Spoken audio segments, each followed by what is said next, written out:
WMFX, St. Andrews, Columbia, Fox 102.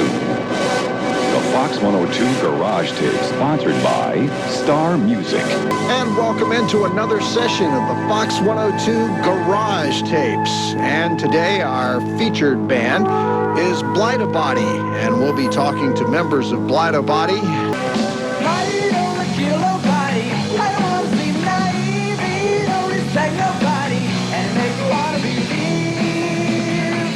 And make you wanna believe. Why you don't got something happening? He'll make things look what you like. Why you don't know what's happening? So it keeps looking alright. So it keeps looking alright. Everything I've been wanting to find. Oh, oh, oh, oh. Why will I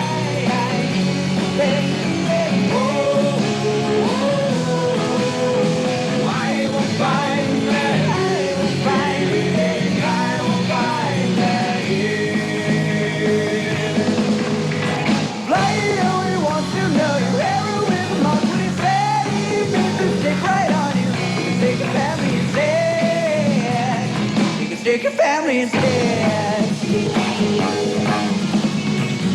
has something novel. He can be a festival thing. Why you know it's so unlovable. Make you truly hate to be seen. Make you truly hate to be seen.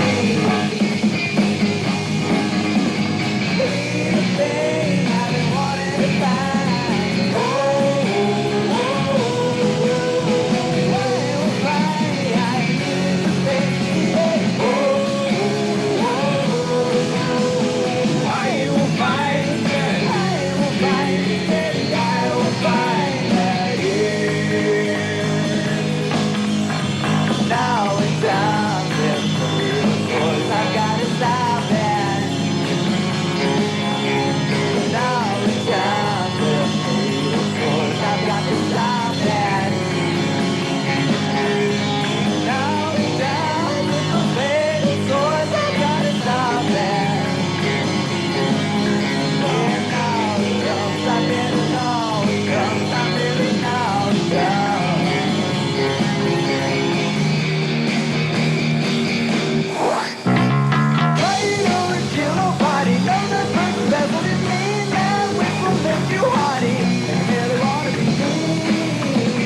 make you merely wanna be me.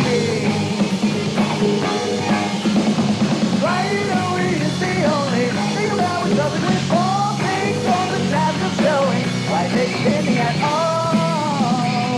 Why it takes pretending at all? All the things I've been wanting to find. Oh, oh, oh, I will find. I need to think. Oh.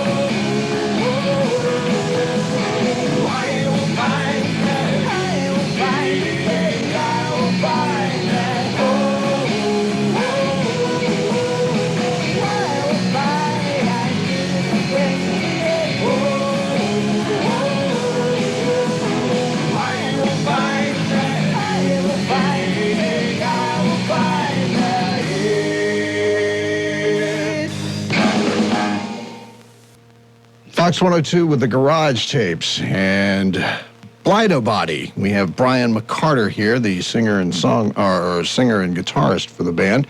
And welcome to the program, Brian. Thanks very much. Tell us about your band. Who all is in your band, and what do they do? Well, we have Brian Williams on bass and backup vocals. We have John Furr, who plays guitar and a variety of other instruments. We call him a guitarist and musical texturalist because so much of what he does is difficult to define. And we have a guy named Todd God, who plays drums. He's soon to be legendary in his field. All right. Tell us about the Summer of Blightobody. The Summer of Blightobody started last Monday. I guess that was about the 6th. And it will end in late August, so actually before the end of the summer. It has its own bookends, its own framework in which it functions. It's characterized by the same sort of trait which defines people's longing for the summer of love. We seek to exploit nostalgia before it exists by adducing the principle of something called anticipatory nostalgia.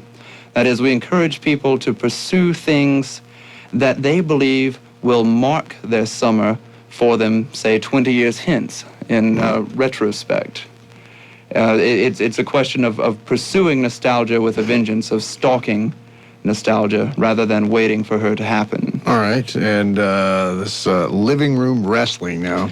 That's right. Living room wrestling will be the high point of the summer of Blightobody.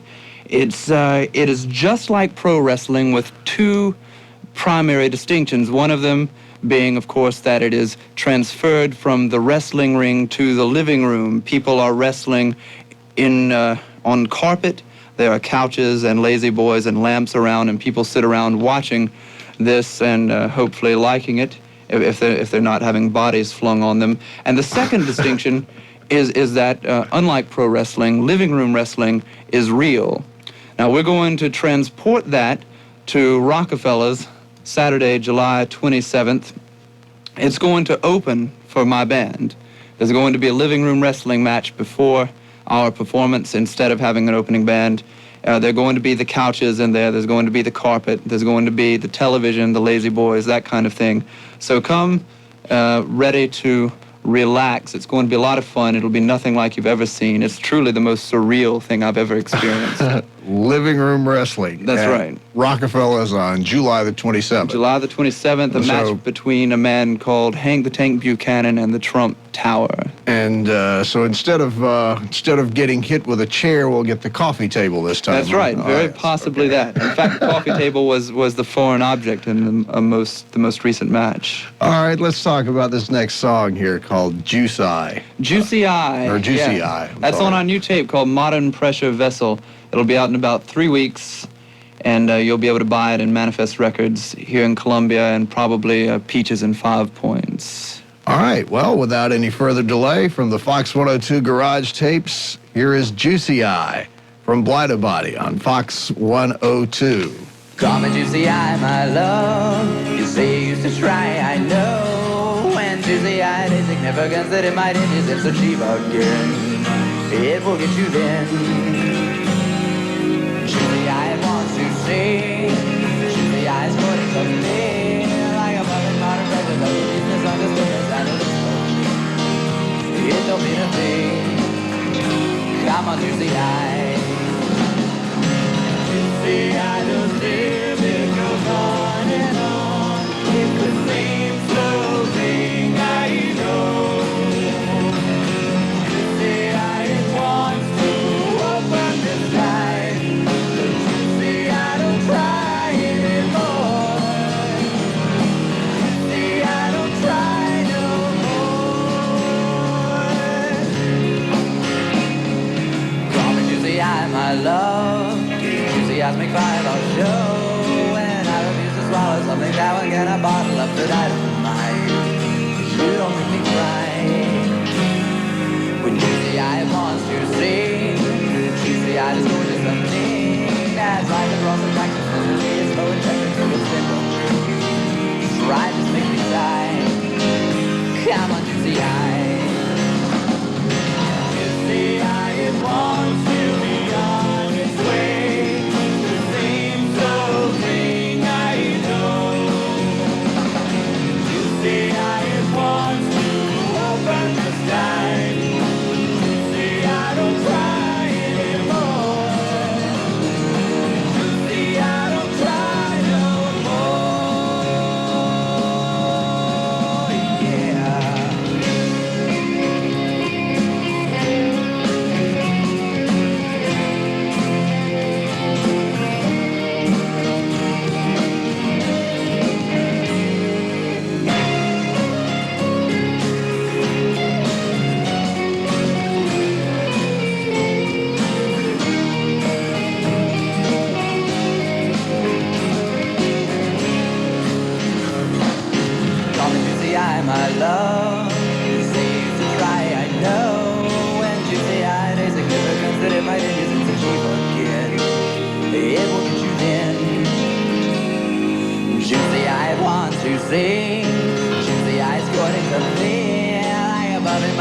embezzle, misunderstatements, and all exploding. It don't mean a thing. Come on, juicy eye. Juicy eye, it wants to be on its way. It's the same slow thing, I know. Juicy eye, it wants to open the sky. Juicy eye, don't try anymore. Juicy eye, don't try no more. Hey, hey. Juicy eye, quit singing for sure. Juicy eye, don't try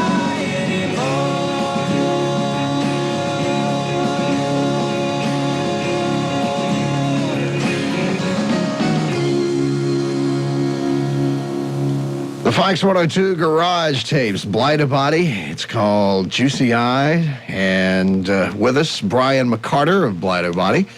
And let's see, tell us about Chief Bromden's Amusement Park of Gynecology.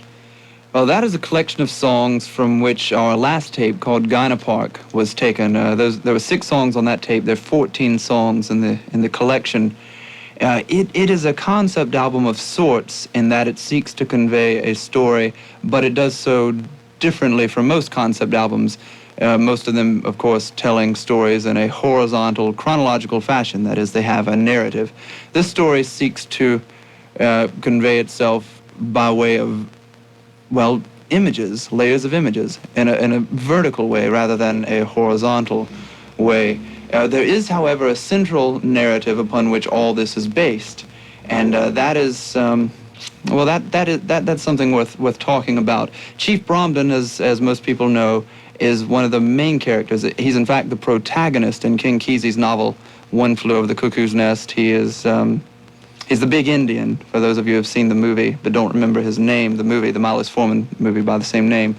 At the end of the story, he breaks out of an asylum and he runs off into the distance. Nobody knows quite what happens to him. It's implied that he becomes a wrestler or that he goes to Canada, but no one really knows. That's the end of the story. Well, we pick up where that leaves off. We preempt his trip to Canada, have him go to sleep in the woods where he has a dream, and in this dream he comes up with the ultimate entrepreneurial idea, which is namely to merge his 2 obsessions, a distant misogynistic focus on women and amusement parks. He invents an elixir which diminishes women's critical faculties, and he puts this into birth control pills that he administers via prescription and coercion at the Gyna Park. This keeps the women coming back riding his trashy tilt-a-whirls and filthy Ferris wheels. He does all this because he wants to find the perfect woman. But it turns out that no woman who's come to the Gyna Park is without some conspicuous flaw. Indeed, no woman in the world, as far as he can discern, is without some conspicuous flaw. So he resolves to build his version of the perfect woman. He digs up a woman here, kills a woman there. He becomes a murderer. He commits all kinds of crimes. He assembles and brings to life Frankenstein style, his version of the ideal woman. This woman's name is Antigula. She's represented on the collection by her own song.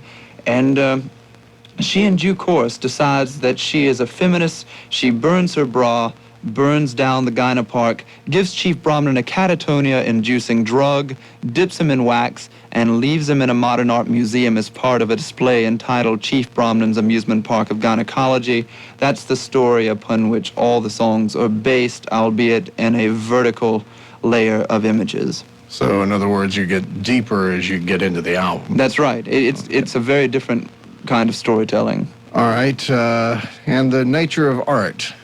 The nature of art. Well, art, of course, is an elusive thing. I tend to believe that art is something defined by attention to detail, which operates upon aesthetic sensibilities, not on intelligence. Chief Bromden's Amusement Park of Gynecology is that kind of art, and by not on intelligence, I do not mean that you have to be stupid or an idiot to comprehend it. Rather, the aesthetic faculty is distinct from the critical faculty. Art with a social agenda, such as the new Spike Lee movie and a bunch of other things, practically every work of art produced in the modern age seeks to make some comment or other or advance some view of society or other. I think that those things fall short because art is reducible, in my judgment, to a question of style and structure, and this exists independently of its agenda.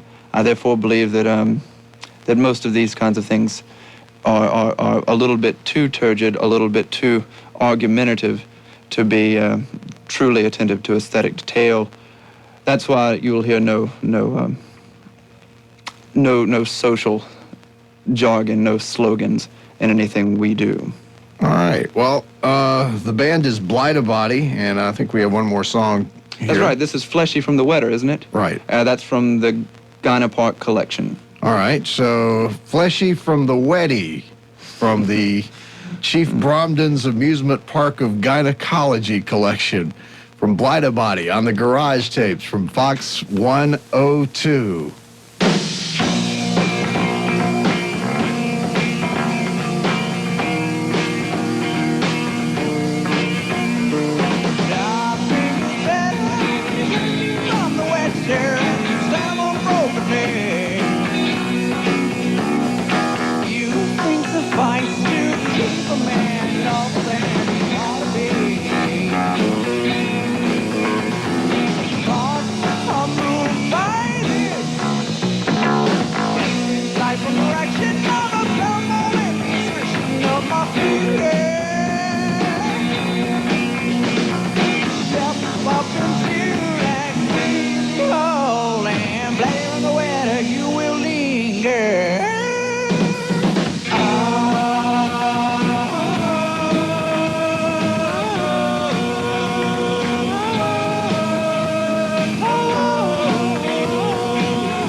Fox 102, the Fox 102 Garage Tapes, Blightobody and Flesh of the Wetty, I believe it is. That's pretty close. Fleshy from the Wetter. Fleshy from the Wetter. Oh, yeah.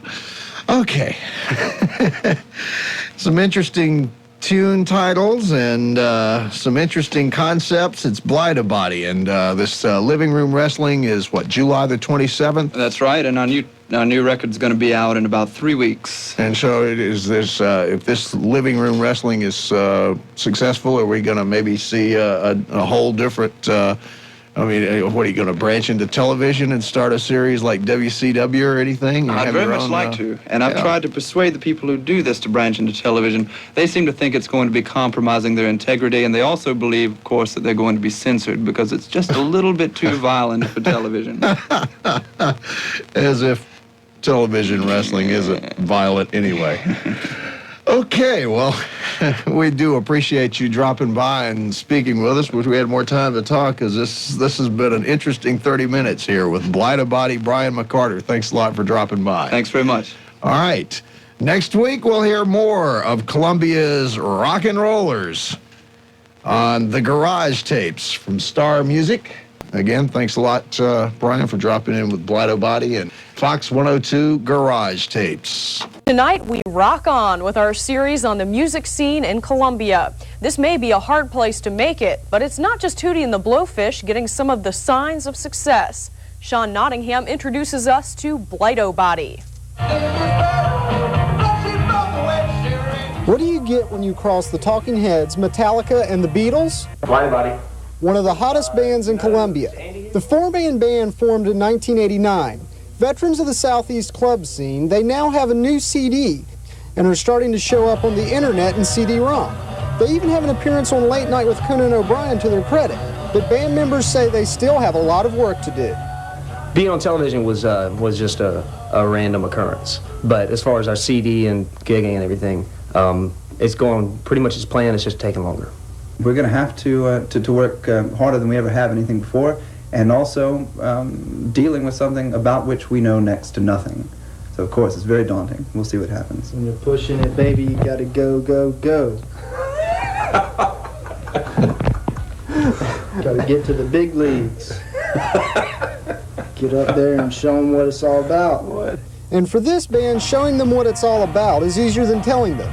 Blightobody performances typically mix original tunes with offbeat covers, such as Neil Diamond's America and Michael Jackson's Billie Jean. There's also plenty of improvised humor.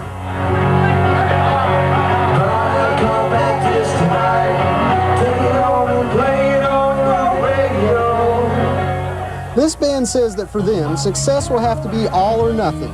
Not a party band. We can't go and play $1,500 frat gigs every night or party gigs, and it would take us getting to that next level, I think, before we could solely exist off of our band salaries. And if things continue to build for this Columbia band, it may not be long until crowds across the country are cheering for Blightobody.